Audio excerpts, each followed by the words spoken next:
My next guest is coming off a really impressive win over Matheus Nicolau at UFC Fight Night in the main event back on April 27th. It is Alex Perez joining us here on the program. Alex, how are you?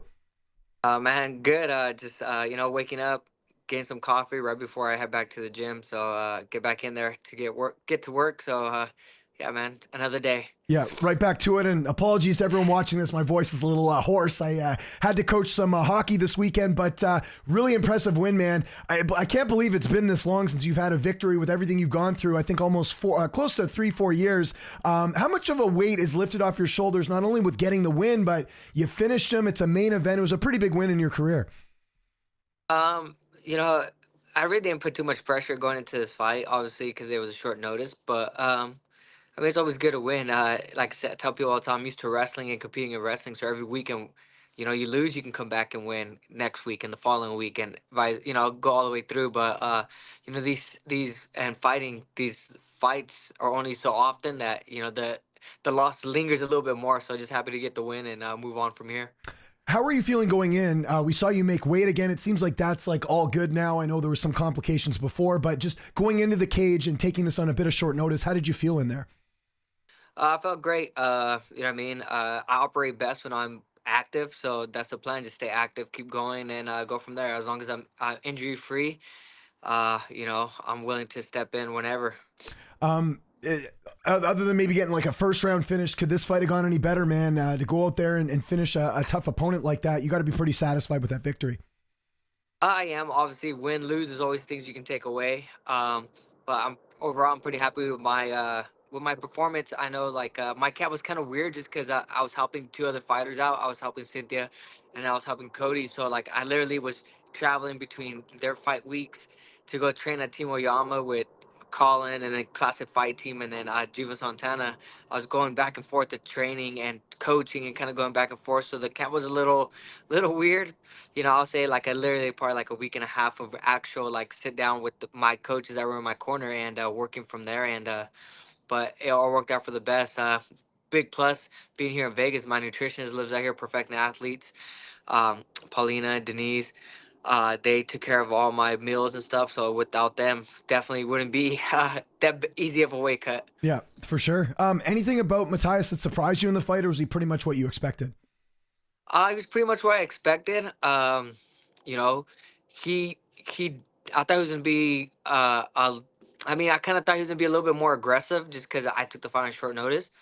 But other than that, everything, like I was able to see a lot of the stuff. Obviously, it's a fight. I got hit, but I was able to see about 85, 90% of his things he was throwing and able to cover up and defend a lot of it. But you know, what I mean, like I said, I'm just happy I was able to go in there and perform against a tough opponent. How did you celebrate after the win? It was a little bit of an earlier card, so I'm sure you got to go out for like a nice dinner or get to celebrate. Honestly, I just went home, got to see my son. That's the biggest thing now that Awesome. I'm a dad. You know, uh, got home. My friends were there and stuff, so got to hang out with them. Got to see my son. My son got to stay up late.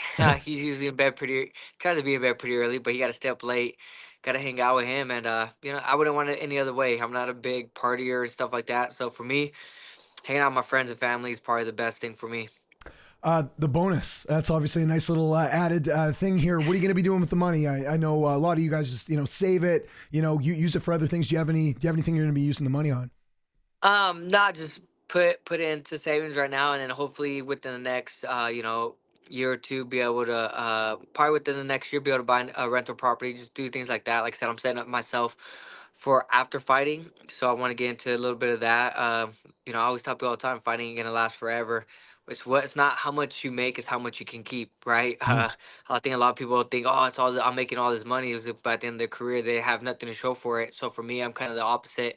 Like I said, I learned from my manager, Jason House, uh, how to manage my money very well. So, I'm going to sit down and talk to him and my financial advisor and figure out where we can invest some money and just, set up the future and buy my son some monster trucks. Every time I leave for training camp or to train and go to work, he always cries and like, oh no, don't go. And I always tell him like, Papa, you want a robot? You want a monster truck? And he'll be like, yeah. I was like, okay, well, Daddy got to go to work, so I make sure I buy him a good monster truck. That's awesome. Love hearing that.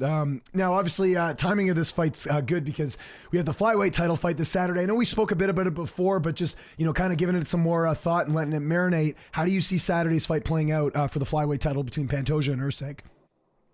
Man, that's gonna be a good fight. A lot of people aren't giving Steve too much credit, man. He's a tough guy. I watched him fight in the UFC. I haven't seen him really outside the UFC, but I mean, he's big for the weight class. He can strike. You know what I mean?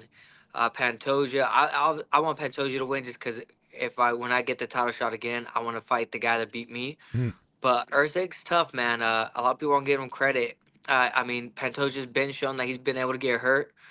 Um, and Steve shows that he's been able to knock people out, right? It's a fight. You just need that one to clip you, and it can change the game. But I think the experience being in Brazil is going to be very different for Steve. So I'm edging it out to Pantoja, but it's going to be a good fight. Yeah, I'm really looking forward to that one. What about you? Again, this was a short notice fight. You fought earlier this year. When do you want to get back in there? When would be sort of ideal timing for you for your next fight?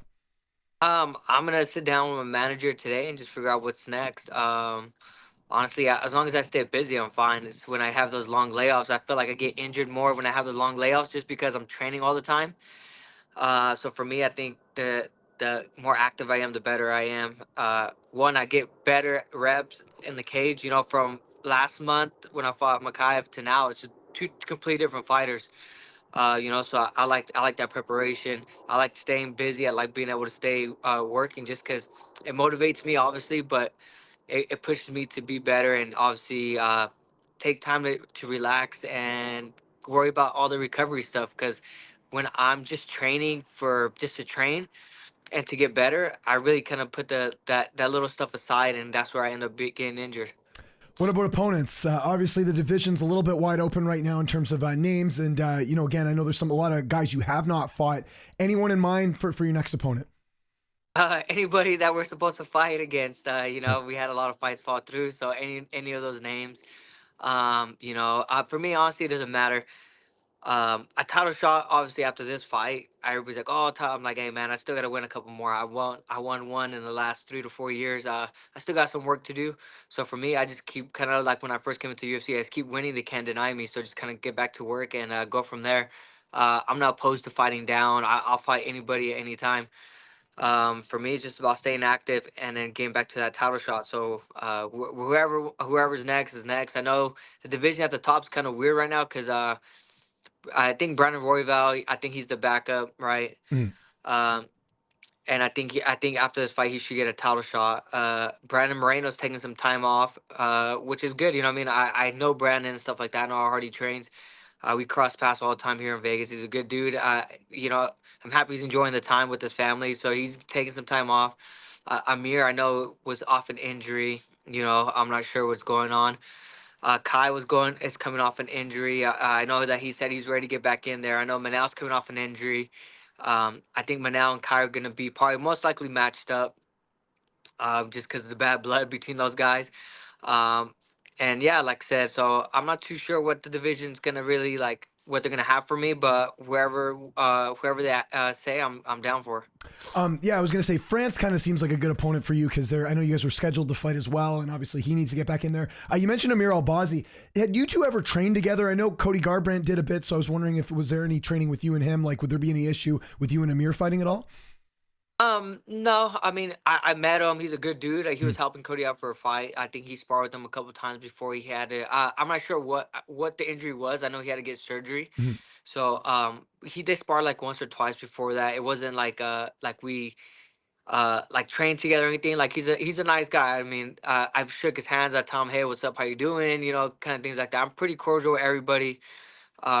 You mean there's no, I mean, animosity on my end. I know like a lot of people think, because I mean, a lot of people talked this last couple of years about me, saying stuff about me here and there. Like, to me, it doesn't matter. Like a lot of these guys say stuff, and then when I meet them, they're super cool, super Right. nice. So for me, it's like, there's no bad blood between any of us. I mean, on my end, and I have no issue fighting anybody either. You know what I mean? Like I said, it's just business for me. But yeah, we never trained together. He sparred with Cody twice. You know what I mean? And that was it. Like our extent of training together. It wasn't like we actually sat down and trained and sparred and grappled and anything like that. It was just like one of those things. He was helping Cody out, and I mean, I'm helping Cody out as well. So it was kind of one of those things. But yeah, like I said, I'm not opposed to it. Whatever the UFC wants is basically up to them. And just one more name I wanted to mention because you talked about him possibly being the backup in Brandon Royval. Seems like you guys are friends a bit. I know you have trained a tiny bit at Factory X. Is that a fight you'd prefer to be for a title as opposed to fighting him for, maybe like a number one contenders fight? Because it seems like you guys are friends. Yeah, I mean, we're friends. We talk. I mean, we DM each other all the time, things like that. Yeah, I mean, honestly, if I was to fight Brandon, I would want it to be for a title. Same thing with Moreno too. Like we've trained together, we spend time Right. together because we have the same manager and stuff like that. My son goes over, and Brandon's there with his daughters and stuff like that. Like there's certain guys. I mean, I'll fight them. It's like, hey, you have to fight them, yeah. But I would prefer to fight them for a title. Obviously, it'd be even better. But you know what I mean? It's one of those things. Is business. Once we get there, we'll cross that path and go from there. But yeah, I'm friends with a lot of these guys. Acquaintances with a lot of them. I'm friends with a lot of them. Like I said, I've been doing this since 2010, so that really doesn't have an effect on me.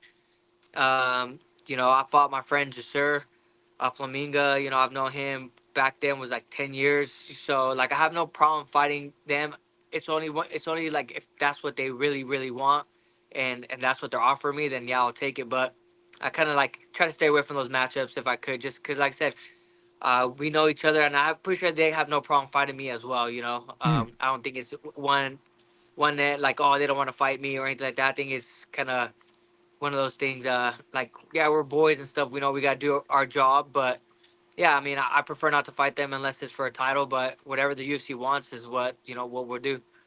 So last question, what do you got planned the rest of the week? You mentioned you're going back to the gym. I know you coach a lot of fighters as well. What's on the agenda from now until whenever we talk about your next fight?